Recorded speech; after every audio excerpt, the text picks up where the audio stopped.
Salut belle lumière, bienvenue dans cette série d'extraits lotus dans lequel chaque jour je te lis un extrait du livre Là où poussent les lotus, un livre qui a été coécrit par 20 femmes, 20 transformations pour t'aider à te connecter à ta lumière intérieure. Depuis quelques jours, on vit plusieurs émotions à travers de plein de petits extraits, des parcelles, des chapitres que tu vas découvrir réellement dans le livre. Hier, on a rencontré Annick Lepage qui nous parle dans le fond à quel point c'est important d'être entouré des bonnes personnes qui croient en nous et non des gens dans le fond qui veulent nous voir tomber, nous voir pas réussir. Notre cercle d'amis et avec quoi on se nourrit est tellement important dans notre quotidien. Elle parle justement comment certaines personnes peuvent avoir un impact négatif sur ta réussite, sur ton quotidien, sur ton entourage en tant que tel.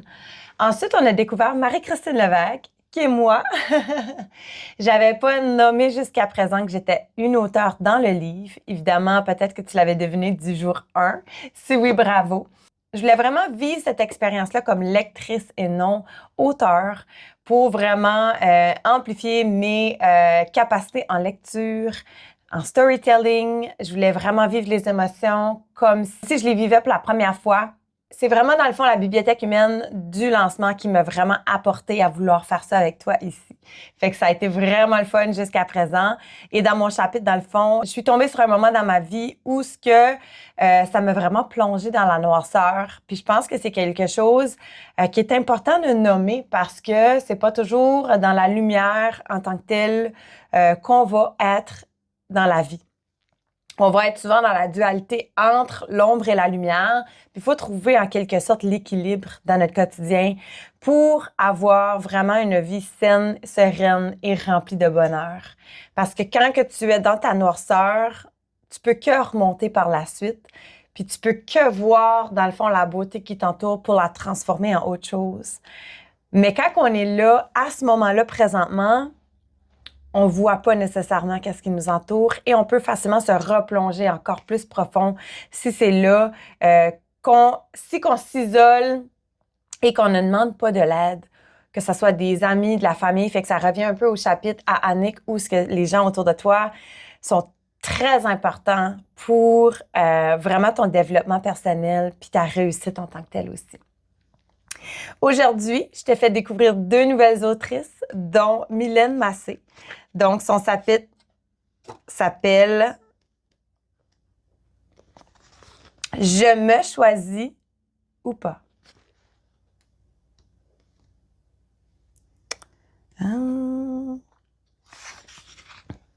Allons-y. Il faut dire que ma date et mon heure de naissance me prédestinaient à devenir cette véritable boule d'énergie que je suis. Né en août sous le signe de Lion, un signe de feu est un projecteur selon le Human Design. Mon rôle est d'irradier naturellement afin de guider, de voir, de diriger l'énergie et d'offrir des pistes d'optimisation aux autres. Pas d'inquiétude si ces termes ne te sont pas familiers. En résumé, selon ma carte du ciel, je suis faite pour partager ma lumière et inspirer ceux qui m'entourent. Ce n'est pas tout. Mon prénom, fruit de la combinaison entre Marie et Hélène, signifie éclat de soleil et lumière. Un rappel subtil que briller fait partie de mon essence. Me voilà donc en théorie avec tous les ingrédients pour vivre une vie splendide, n'est-ce pas? Sauf qu'il a une bémol. À l'intérieur, je suis une petite fille qui crave d'attention, qui veut être aimée à tout prix, en grosses lettres majuscules. Je te fais une parenthèse importante avec le lien avec le chakra du plexus solaire. Plus haut, je te disais que ce chakra stimule la confiance en soi et le pouvoir. Toutefois, cette facette lumineuse cache une partie d'ombre. Ce chakra stimule aussi l'ego et la colère. Ouh là là là là! Il y a plusieurs choses qui montent en fait parce que le Human Design a vraiment changé une partie de ma vie. Découvrir mon type, c'était quoi mes forces, mes super pouvoirs, comment est-ce que j'avais été née pour vraiment briser des barrières puis foncer dans le tas, même si que je me sentais pas nécessairement prête ni à ma place pour créer du changement.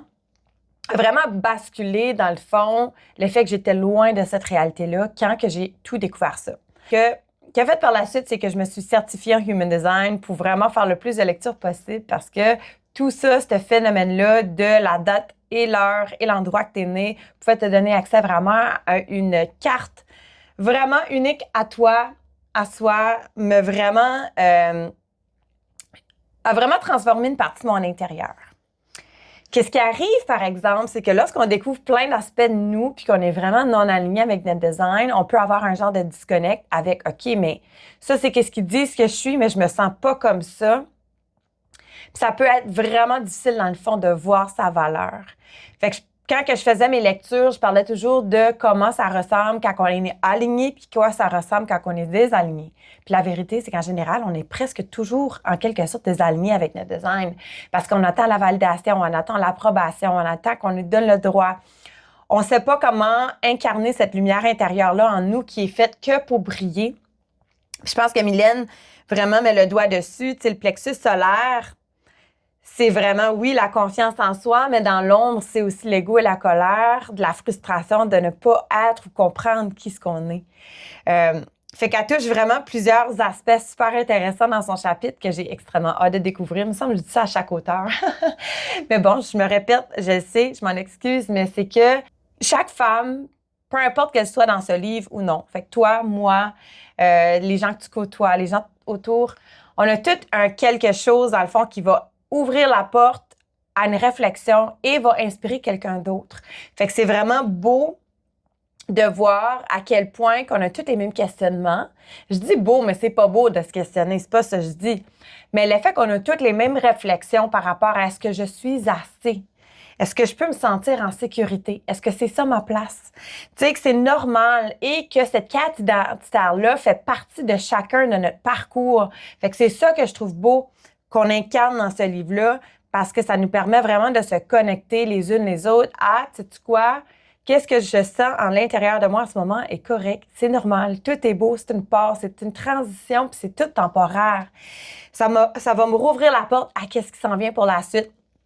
Fait que c'est ça, dans le fond, que je reconnais, que je ressens, dans le fond, en lisant l'extrait du chapitre de Mylène Massé. Fait que je t'invite à la découvrir dans la description et aussi, dans le fond, aller voir ses réseaux, te procurer le livre également. Le dernier chapitre que je veux te présenter s'appelle « Dans l'ombre de l'oubli, la lumière de notre amour » de Lucie Morin. Allons-y. Ça tourne en boucle chaque jour où je ne peux pas être à ses côtés. Depuis 1 an et demi, le corps de maman est une prison silencieuse. Son visage reste sa fenêtre sur le monde. Chaque sourire, chaque larme, chaque froncement de sourcils est un mot précieux arraché au silence.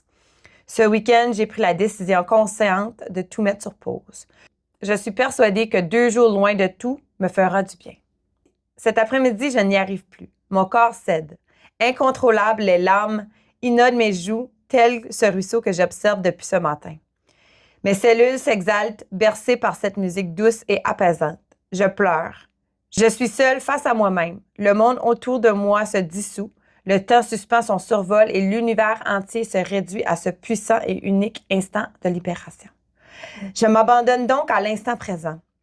Je prends conscience des sentiments qui m'accompagnent ici et maintenant. Tout autant que ceux du passé qui ne demandent qu'à être entendus. Et puis les questions émergent.